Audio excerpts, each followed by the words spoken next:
Latest எபிசோடுகளை விளம்பரங்களே இல்லாமல் காணுங்கள்.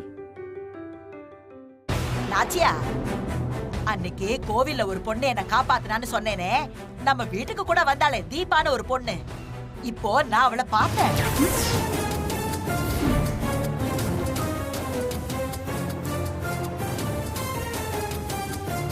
என்னத்த சொல்றீங்க?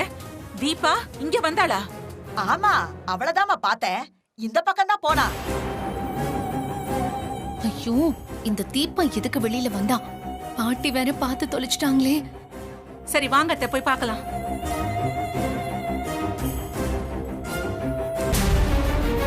என்னாச்சு மேடம்? இல்ல, தீபா இங்க வந்ததா அத்தை சொன்னாங்க. அதான் எங்க இருக்கான்னு கொஞ்சம் பார்க்கலான்னு. தீபாவா? அவ எதுக்கு இங்க வரப்போறா? அவ இங்க வரதுக்கு சான்ஸே இல்ல. பாட்டி அம்மாவுக்கு சரியா கண்ணு தெரியாம யாரையோ பார்த்து தீபான்னு சொல்லிட்டு இருக்காங்க. ஏய், யார பார்த்து அவிஞ்ச கண்ணுன்னு சொல்ற? 10 அடிக்கு 100 அடிக்கு அந்த பக்கமா இருந்தா கூட அது என்ன பொருள்னு பார்த்து சொல்லுவேன். அவ்வளோ ஷார்ப்பான கண்ணு எனக்கு. மேடம், பாட்டி அம்மா வேற யாரையோ பார்த்துட்டு தீபான்னு சொல்லிட்டு இருக்காங்க. நாங்க இங்க தானே இருக்கோம். தீபா வந்த மாதிரியே தெரியலையே. இல்ல நாச்சியா, நான் தீபாவை தான் பார்த்தேன். ஆனா இவ ஏதேதோ சொல்லி உன்ன குழப்ப பாக்குறா. அத்தை, அதை விடுங்க. நமக்கு கல்யாண வேலை நிறைய இருக்குல்ல, வாங்க அதை போய் பார்க்கலாம். ஏதோ நீ சொல்றதால வர, இல்லன்னா இவள நான் நம்ப தயாரா இல்ல. வா.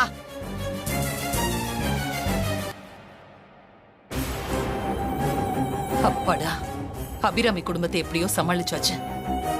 இனிமே எந்த பிரச்சனையும் இல்ல.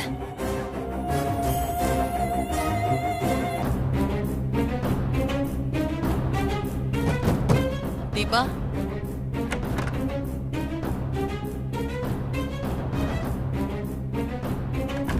எதுக்காக நீ வெளியில போன? இல்ல, ரொம்ப தாகமா இருந்துச்சு. ரூம்ல தண்ணி இல்ல, அதான் தண்ணி குடிக்க வெளியே போனேன். பொண்ணு அந்த கிழவி பாத்துட்டா. நல்ல வேளை நான் ஏதேதோ சொல்லி சமாளிச்சிட்டேன். இன்னும் கொஞ்ச நேரத்துல ஃபங்க்ஷன் ஆரம்பிச்சிரும். அது முடிச்சிட்டு நீ எங்க வேணா போ. யாரு கேட்க போறா? அது வரைக்கும் கொஞ்சம் ஜாக்கிரதையா இரு. ம். கதவை பூட்டிக்கோ.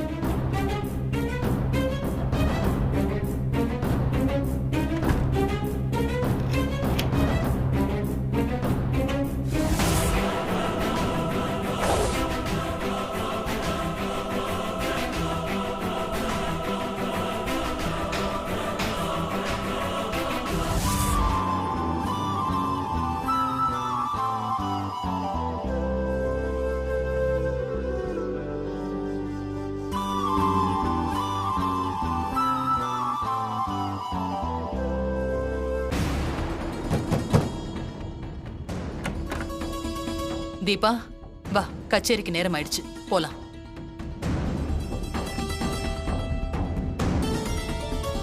வா.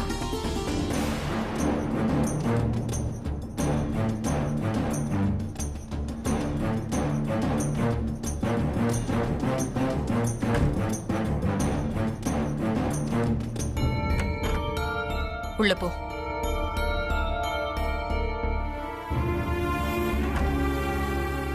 தீபா, கச்சேரி ஆரம்பிக்கணும். ரெடியா இருந்துக்கோ. ரெடியாதாமா இருக்கேன். சரி, நான் ஸ்டேஜுக்கு போயிட்டு சிக்னல் கொடுக்கறேன். அப்புறமா நீ பாட ஆரம்பிச்சிரு. சரியா? சரிங்கம்மா.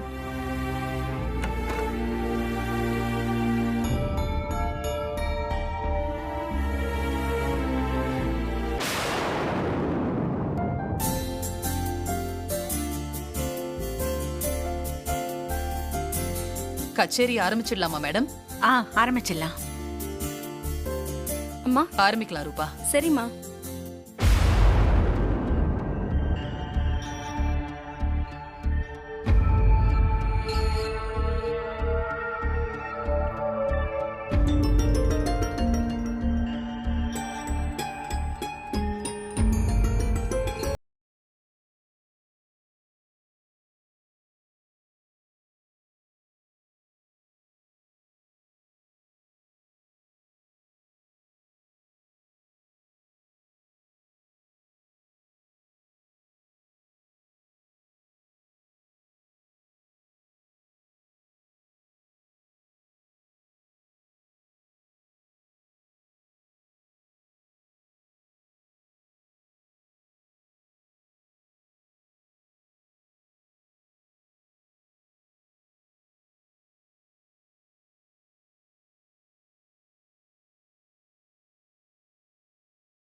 ராஜஸ்ரீ காலு கீழே கிடக்கு. அதை எப்படியாவது எடுத்துட்டா போதும். அப்புறம் எல்லா பிரச்சனையும் சால்வ் ஆயிடும்.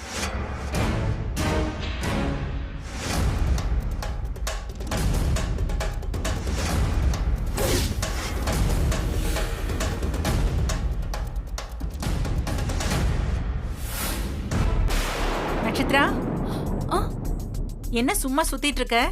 வந்து உட்காருங்க வா. ஐயோ, இவளுக்கு எப்படிதான் மூக்கு வேர்க்கும்னு தெரியலையே. கரெக்டா டைம் பார்த்து கூப்பிட்டு நம்ம காரியத்தையே கெடுக்கிறா. ஏன் யோசிக்கிற? வந்து உட்காரு.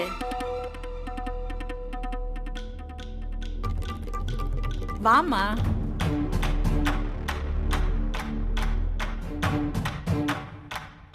கச்சேரி பாரு.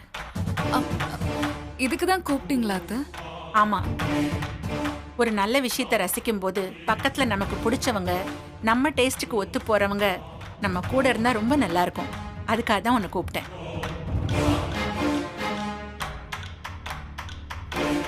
என்ன நட்சத்திரா, நான் சொல்றது சரிதானே? அத்தை, நீங்க எப்ப எது தப்பா சொல்லிருக்கீங்க? நீங்க எது சொன்னாலும் சரியாதான் இருக்கும். எப்ப சொன்னாலும் கரெக்டா தான் இருக்கும். நட்சத்திரா, நீ பேசுறது கேட்க ரொம்ப சந்தோஷமா இருக்கு. நீ என் மருமகளை வருது நான் பண்ண புண்ணியம்தான்.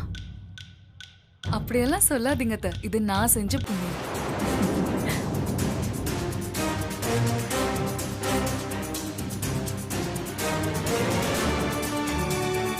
என்னம்மா, என்கிட்ட பேசினாலும் உன் கவனம் வேற எங்கேயோ இருக்கிற மாதிரி தெரியுது. என்ன யோசனை பண்ற? அதெல்லாம் ஒண்ணும் இல்ல அத்தை. அது எக்ஸைட்மெண்ட். உங்களோட மருமகளா ஆக போறேன்ல, அதனாலதான். சரி சரி, ரிலாக்ஸ்டா இருமா. பாட்ட கவனி. சரிங்க அத்தை. ச்சே, இந்த பொம்பளை அந்த போனை எடுக்க விட மாட்டேங்கிறாளே. ஏற்கனவே ஒரு தடவை எடுக்க போகும்போது தடுத்தா, இப்பவும் தடுக்கிறா. அன்புங்கிற பேர்ல ரொம்ப டார்ச்சர் கொடுக்கறாளே. ச்சே.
ஏய், வெறும் பாட்டோட போதுமா? டான்ஸ் எல்லாம் வேண்டாம். வந்து ஆடுங்க. ஆ. ஏய், வாடா. வா. வரேன் வரேன் வரேன் பாட்டி. வா. இந்த வரேன் பாட்டி.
கல்யாணம் நடக்கிறப்ப நீ அங்க பக்கத்துல இருக்கக்கூடாது. அப்பதான் அவன் கல்யாணம் நடக்கும்.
இது யாரோட போனு?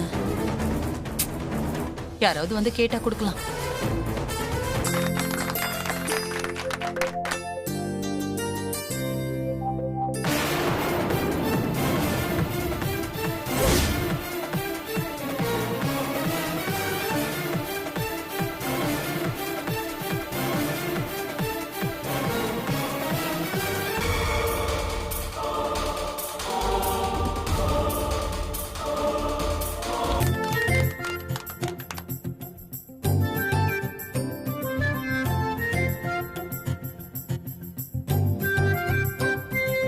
ராஜஸ்ரீ, கச்சேரி நான் எதிர்பார்த்ததை விட ரொம்ப பிரமாதமா இருந்துச்சு.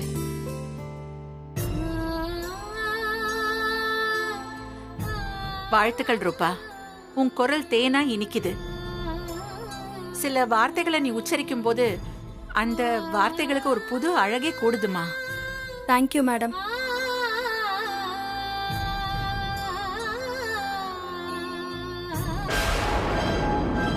கதிரோட போன் ராஜஸ்ரீ கையில இருக்கு. ஒருவேளை ஓபன் பண்ணி பாத்துருப்பாங்களோ? வந்திருக்கிற எல்லாரும் உன் பாட்டை என்ஜாய் பண்ணாங்க. கங்க்ராச்சுலேஷன்ஸ் ரூபா. Thanks sir. டேய் அருணாச்சலம், என்ன மட்டும் ஸ்டேஜ்ல பாட விட்டிருந்தா விசில் சத்தமும் கைத்தட்டல் சத்தமும் இந்த மண்டபத்தையே அதிர வச்சிருக்கோம். அடிச்சு தூள் கிளப்பி இருப்பேன். அப்பா, வீட்லயே ஒரு சிங்கரை வச்சுக்கிட்டு பாட வைக்காம மிஸ் பண்ணிட்டோமே. பாட்டி எப்படி ஃபீல் பண்றாங்கன்னு பாருங்க. மா, அடுத்து நம்ம வீட்ல ஏதாவது ஃபங்க்ஷன்னா கண்டிப்பா உங்க பாட்டு தான்.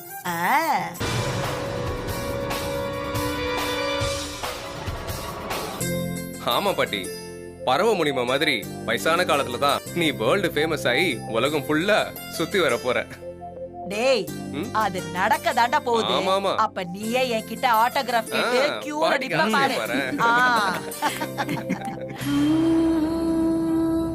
என் பெருமையையும் புகழையும் வேற ஒருத்தக்கு கொடுத்துட்டு நான் இருட்டுல தவிக்கிறேன். இரவல் வெளிச்சத்துல கொஞ்சம் கூட கூச்சமே இல்லாம எல்லா பாராட்டையும் அவ வாங்கிக்கிறா. கேவலம் பணத்துக்காக நான் உயிரா நேசிக்கிற இந்த இசைய இன்னும் எத்தனை நாளைக்கு நான் இன்னொருத்திக்கு அடகு வைக்கிறது? இதுக்கு சீக்கிரம் ஒரு முற்றுப்புள்ளி வை முருகா.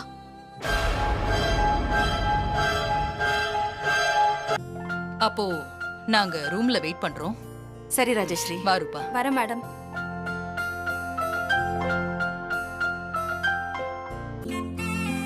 எல்லாரும் போய் சாப்பிடுங்க. எல்லாரும் சாப்பிட வாங்க. சாப்பிடுங்க.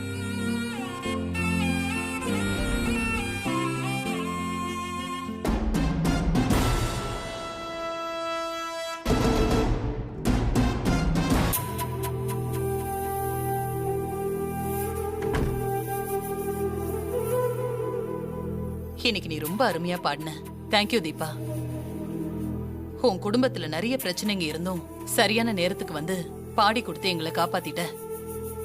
இதே மாதிரி எவ்வளவு பிரச்சனைங்க வந்தாலும் ஃபியூச்சர்லயும் என் பொண்ணுக்காக நீ பாடி கொடுக்கணும்.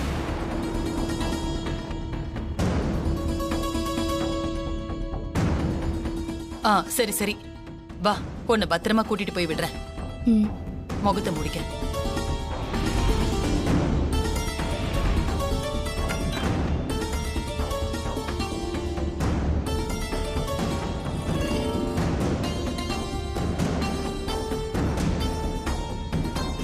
சரி, ஜாக்கிரதையா வீட்டுக்கு போ. போ.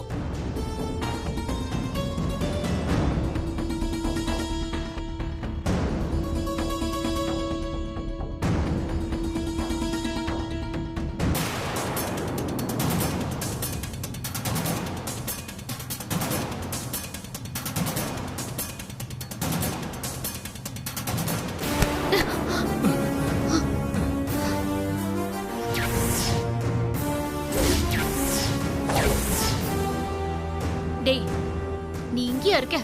இங்கே உனக்கு என்னடா வேலை? உனக்கு இங்க என்னடா வேலை? சொல்றா, எதுக்கு வந்த? உனக்கு என்ன வேலை? இருட்டு போயிலே, உன்னை விட மாட்டேன்டா.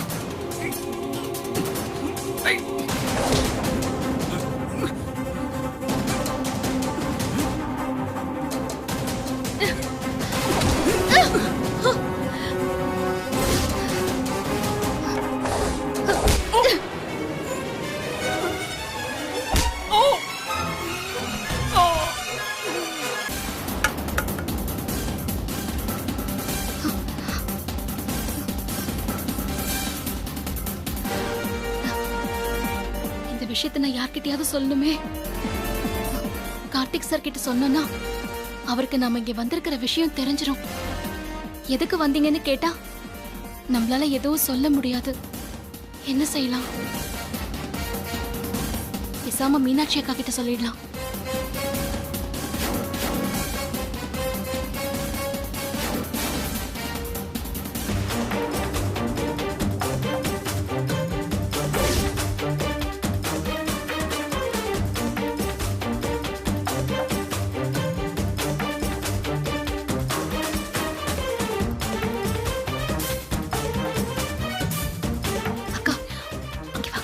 நீங்க போய் சாப்பிட்டுடுங்க. ஒரு நிமிஷம் வாங்க. என்ன தீபா, நீ எதுக்கு இங்க வாங்க? வந்த? நான் சொல்றேன்.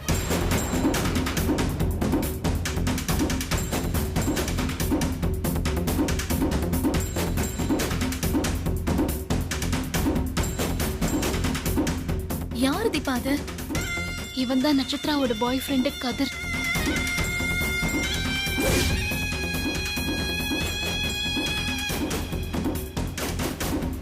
அவனா இவன்? இவனை தானே கார்த்திக் தம்பி தேடிட்டு இருக்காரு. நான் கச்சேரி முடிச்சிட்டு வீட்டுக்கு போறதுக்காக இந்த பக்கமா வந்தேன். இவனும் அப்ப வந்தான். என்ன பார்த்ததும் தப்பிச்சு ஓட பார்த்தான்.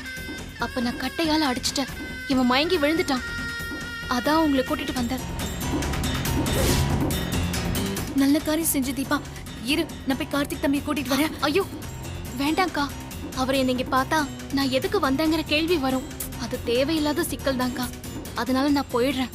நீங்க போய் கார்த்திக் சார் கிட்ட சொல்லி கூட்டிட்டு வாங்க. நான் வரேன்க்கா. சரி, ஓகே. உடனே இதை கார்த்திக் தம்பி கிட்ட சொல்லணும்.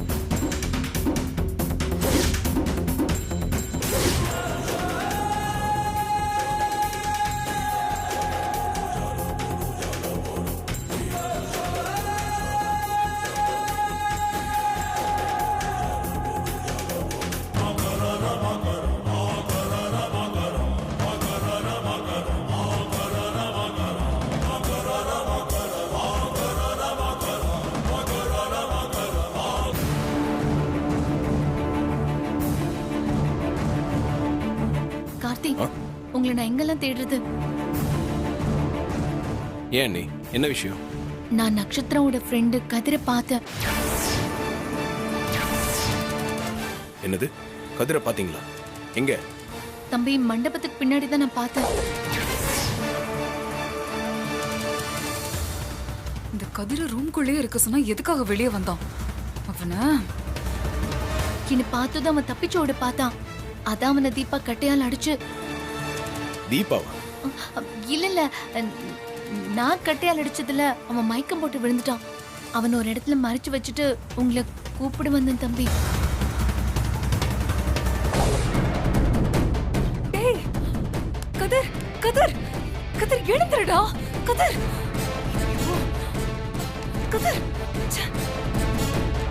வாங்க தம்பி, உடனே போலாம். சரி அண்ணே.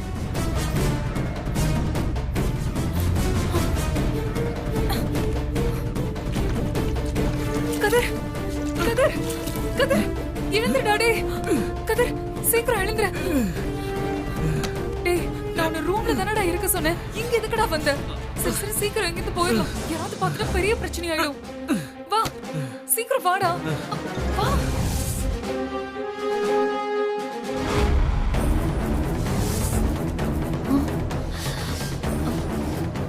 இங்கதான் தம்பி அவன் மயக்கம் போட்டு கிடந்தான். அதுக்குள்ள காணும். எங்க போயிருப்பான்? ஒருவேளை மயக்கம் தெளிஞ்சு போயிட்டானா, இல்ல வேற யாராவது தூக்கிட்டு போயிட்டாங்களான்னு தெரியலையே. நான் எதுக்கும் அப்படி போய் பார்த்துட்டு வரேன்.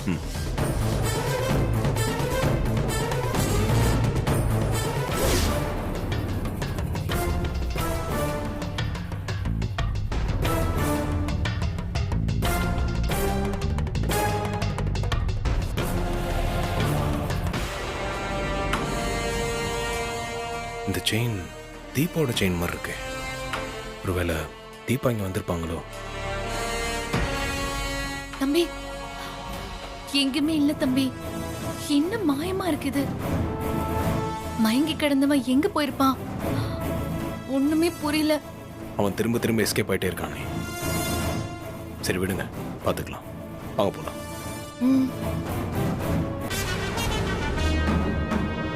இந்த போன் யாரோடதா இருக்கும்? ம், யாருமே வந்து இதை கேட்கலையே.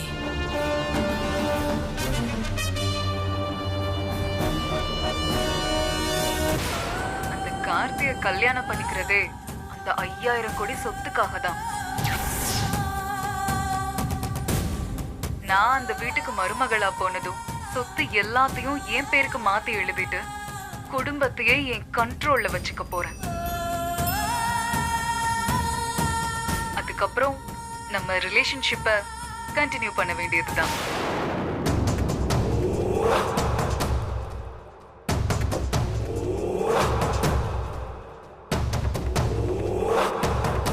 இது ஒண்ணு போதும் இந்த கல்யாணத்தை நிறுத்த.